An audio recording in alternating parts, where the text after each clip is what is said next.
pense que vous avez, enfin, je pense que tout le monde a découvert des choses là pendant l'après-midi. C'est assez génial, même, enfin, même moi qui suis pas mal les sujets, qui suis pas mal impliqué, je trouvais génial de voir tout ce qui est en cours de développement, qu'est-ce qui est fait à gauche, à droite, qu'est-ce qui, qu'est-ce qui se passe pas bien quand on met des batteries dans un coin ou quand on a trop d'humidité ou etc. Mais enfin, vraiment, c'était super intéressant de voir tout ce retour et toute l'activité qu'il y a. Alors maintenant, juste pour mettre un peu de perspective sur les grands prochains travaux qu'il y a en cours dans Fédération, toujours, je pense que l'un des premiers trucs, on en parlait déjà il y a un an, on en parlait même déjà il y a 2 ans, c'est il y a un vrai gros travail sur l'aspect pédagogie et ce dont et notamment sur le focus sur, alors on parle des work packages qui sont en fait les tâches qu'on peut prendre quand on veut rejoindre Fédération, mais qu'on n'est pas prêt à consacrer la visio, l'heure qu'il faut pour la visio par semaine d'équipe, plus le temps qu'il faut derrière pour travailler dessus dans le courant de semaine. Donc concrètement, aujourd'hui, dans la plupart des projets, si on veut les rejoindre et contribuer de façon enfin de faire une contribution vraiment dedans, on est obligé de reprendre quasiment tout l'historique et de se concentrer, de prendre pas mal de passer pas mal de temps pour y comprendre, pour pouvoir se mettre sur quelque chose. Et il y a un vrai sujet, il y a un vrai sujet sur comment on peut faire pour rendre même des gens qui auraient moins de temps, qui peuvent pas prendre, enfin qui peuvent pas prendre tout le temps qu'il faut pour prendre tout l'historique des projets, tout ce qui est en cours absolument, pour arriver à faire des packages qui soient plus accessibles aux utilisateurs, enfin aux nouveaux membres contributeurs. Ça, c'est un premier gros point et on va évidemment beaucoup travailler dessus l'année à venir. Le deuxième point, alors d'abord, vous avez peut-être noté que l'année prochaine, l'IAC, donc le International Astronautical Congress, qui est en fait la réunion de l'IAF, enfin qui est la grande association internationale des agences spatiales, et ben, il se déroule à Paris l'année prochaine, ce congrès, en 2022, ce sera en automne 2022. Et le thème de cette IAC, c'est Space for All, donc l'espace pour tous. On sera fédération, on y sera représenté. L'une des grandes idées qu'on a envie de mettre en avant, c'est de mettre en avant justement l'écosystème Fab Lab Maker à cette occasion-là, et puis d'inviter évidemment largement d'un côté d'en parler aux agences spatiales nationales et de l'autre côté d'inviter les Fab Labs et les makers à s'y joindre. Et ça illustre aussi un des sujets, c'est l'aspect ancrage territorial sur lequel il faut qu'on travaille. Alors là, on sort d'un an et demi de Covid qui a quand même été extrêmement dur pour tout l'ensemble des Fab Labs et l'ensemble des tiers-lieux. Mais on espère pouvoir, on va clairement mettre en place des actions et travailler sur l'année à venir sur cet aspect de comment on rassemble les tiers-lieux et comment on développe les projets ancrés dans les tiers-lieux. Un autre gros sujet, on a parlé pas mal de contrôle des exportations. Concrètement, aujourd'hui, quand on parle de contrôle des exportations, il y a quelque chose qui n'est pas, ça veut dire qu'il y a du développement qui se fait dans Fédération qui ne peut pas, par nature, être open source.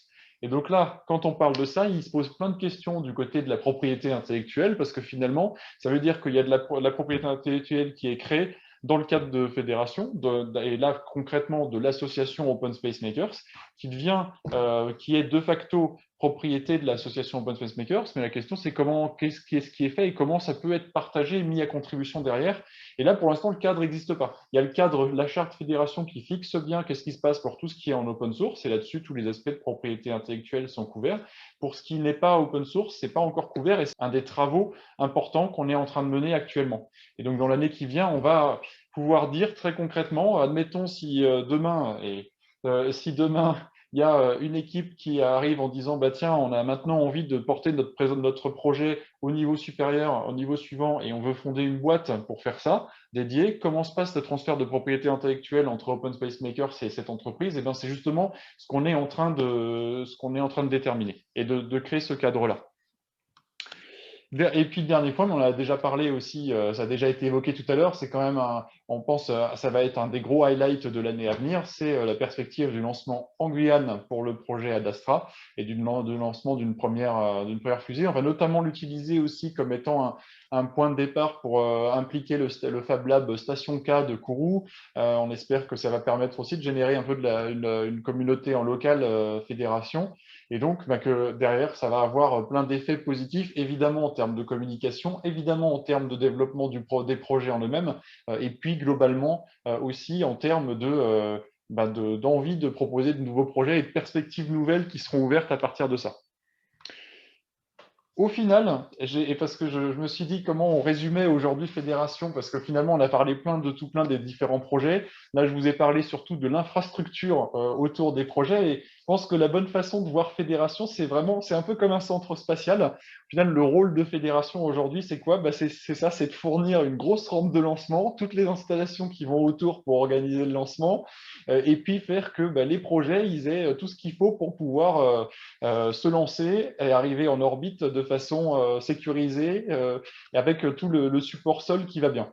Et donc, bah, voilà, c'est vraiment, je pense qu'on a, avec ce qu'on a fait cette année, on a encore, notamment avec la partie publication des sources possibles sur la plateforme, avec les travaux qui ont été faits sur le contrôle export, on a continué à créer tout ce cadre, à créer tout ce centre spatial. Et puis, bah, voilà, on espère que on arrive très près du point où voilà, l'infrastructure, elle est là. Et maintenant, bah, charge au projet de se lancer et d'aller vers l'orbite et évidemment au-delà.